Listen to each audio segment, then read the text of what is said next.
जय माता दी दोस्तों, आप सभी का स्वागत है हमारे YouTube चैनल अमृता एस्ट्रो में। मैं बात कर रही हूँ 7 अगस्त और 8 अगस्त के सिंह राशि फल के बारे में। ये जो 2 दिन है, 7 और 8 अगस्त का दिन, ये सिंह राशि के लोगों के लिए कुछ खास लेकर आए हैं। क्या वो खास होने वाला है? तो देखिए, इन 2 दिनों में जो चंद्रमा है वो उच्च की अवस्था में रहेंगे वृषभ राशि में। वृषभ राशि में चंद्रमा उच्च की अवस्था में तो है ही, साथ में ये रोहिणी नक्षत्र में भी है, जो कि चंद्रमा का प्रिय नक्षत्र माना गया है। इसके अलावा हम अगर बाकी ग्रहों की भी स्थिति देखें तो यहाँ आपकी राशि के स्वामी कर्क राशि में विराजमान है, जो कि गुरु बृहस्पति के साथ बैठे हुए हैं। और इस समय अवधि में जो शुक्र देव हैं वो आपके दूसरे घर में धन देने का काम कर रहे हैं, और जो मंगल देव हैं, आपके राशि के मित्र ग्रह भी हैं, वो आपके 11वें घर में इनकम को बढ़ाने का काम कर रहे हैं। योग की अगर मैं बात करूं तो 7 अगस्त ये शुक्रवार का जो दिन है, ये दिन नवमी तिथि है कृष्ण पक्ष की, और इस दिन जो योग बनेंगे वो वृद्धि नाम का योग और ध्रुव नाम का योग बनेगा। और 8 अगस्त का जो दिन है ये कृष्ण पक्ष की 10वीं तिथि और शनिवार का दिन है। सर्वार्थ सिद्धि योग और अमृत सिद्धि योग बना रहे हैं। अब इन योगों का प्रभाव कैसे आपकी दिनचर्या को प्रभावित करने वाला है, तो आगे बढ़ने से पहले छोटा सा निवेदन, चैनल पर पहली बार आए हैं, अभी तक चैनल को सब्सक्राइब नहीं किया है तो ज़रूर कर लें। दोनों दिन के मैं एक साथ बात करने वाली हूँ। चंद्रमा जो है वो दोनों ही दिन उस वृषभ राशि में विराजमान है। अब स्वास्थ्य की अगर आप देखें तो देखिए, वृषभ राशि क्या है, सबसे पहले हम ये जान लेते हैं। काल पुरुष कुंडली में वृषभ राशि दूसरे नंबर पर आती है, जिसको धन का भाव बोला गया है। ये सुख साधनों में वृद्धि करने वाली, सुख संपदा में वृद्धि करने वाली राशि है, स्थिर राशि है, पृथ्वी तत्व की राशि है। ये आपको स्थिरता देती है। अब चंद्रमा यहाँ है, आपके 12वें घर के स्वामी हैं, तो ये क्या करने वाले हैं इस टाइम पीरियड में? इनकी जो स्थिति है 10th हाउस में चंद्रमा आए हैं, ये आपको बहुत अधिक एनर्जेटिक बनाने वाले हैं। हेल्थ को आपका बहुत अच्छा रखेंगे, आप बहुत एनर्जेटिक तो रहेंगे, उत्साही रहेंगे, और आप हर एक मौके का फायदा उठाने के लिए तैयार रहेंगे। एक तो होता है कि व्यक्ति के आगे मौके नहीं आते, एक होता है कि व्यक्ति को दिखाई दे रहा है कि ये चीज़ें मेरे लिए बड़ी फायदेमंद रहने वाली हैं, तो वो उन चीज़ों की तरफ चलते हुए दिखेंगे। और देखिए, ये इन दिनों में ना आर्थिक तौर पर आपके लिए सुधार तय है।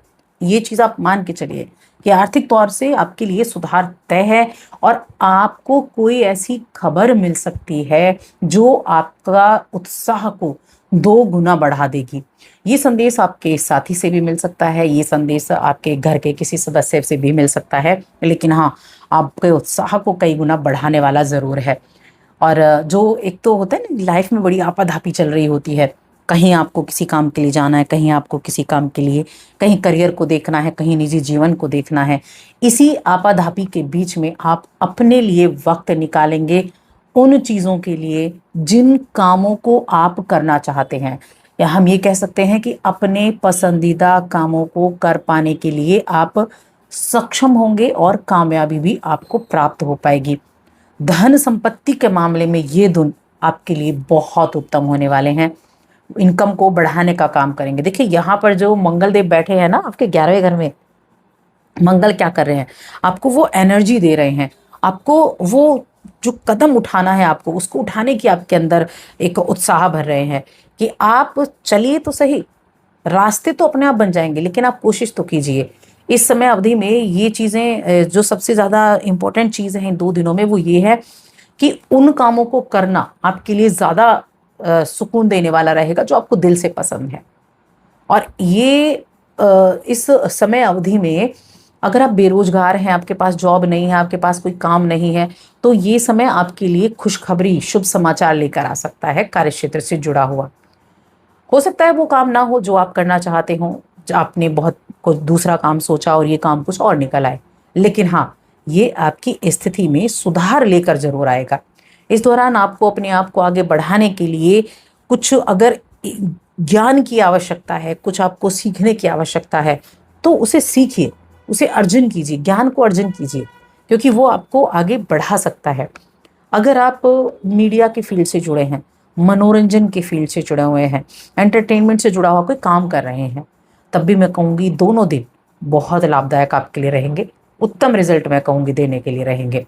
आपको जो काम मिलेगा वो आपके करियर, आपके आर्थिक दृष्टि से हितकारी रहेगा। आप अपनी योजनाओं पर ध्यान देंगे और क्योंकि ये जो समय है ये आपके लिए कुछ खास लेकर आया है, तो इस समय अवधि में आप अपने लिए कुछ खास कर भी पाएंगे। ये जो चंद्रमा की स्थिति की हमने बात की, चंद्रमा आपके जो 12वें घर के स्वामी होते हैं और इन्होंने 10th हाउस में प्रवेश किया है अपनी उच्च की अवस्था में। तो जो 12th घर से जुड़ी हुई चीज़ें हैं, एक्सपोर्ट इंपोर्ट का काम करते हैं, तो उसमें आप कोई अच्छी डील ले सकते हैं। आपको कोई अच्छी डील मिल सकती है जहां आपको अपना जो बहुत बड़ी मात्रा में एक्सपोर्ट करने का आपको मौका मिल जाए। अगर आप किसी तरह के ऐसे काम से जुड़े हुए हैं जहां आप स्पोर्ट्स से जुड़े हैं, योगा आप सिखाते हैं, ऐसे कामों से जुड़े हुए हैं, तब भी मैं कहूँगी आपके लिए बहुत अच्छा ये समय रहने वाला है।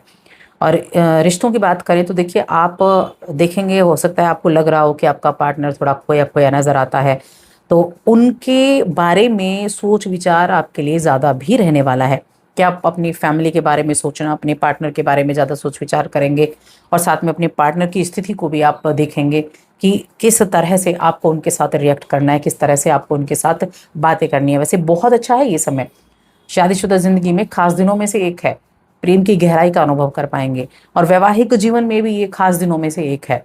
यहाँ परिवार की मैं बात करूँ तो मैंने कहा परिवार में तो खुशियों का माहौल है, अच्छी खबर आपको देखने को सुनने को मिलने वाली है। आपके जो बहादुरी भरे कदम है ना, ये आपके फैसले को अडिग बनाएंगे और आपको आगे बढ़ने के लिए प्रेरित करेंगे। और इस दौरान जो बिजनेस कर रहे हैं, जिनका अपना कोई भी काम चल रहा है, उनको उस काम के जरिए भी आगे बढ़ने के लिए मौके मिलने वाले हैं। तो कुल मिलाकर बहुत अच्छा समय है, इस समय का पूरी तरीके से आपको लाभ उठाना चाहिए। तो बस आज के इस वीडियो में इतना ही।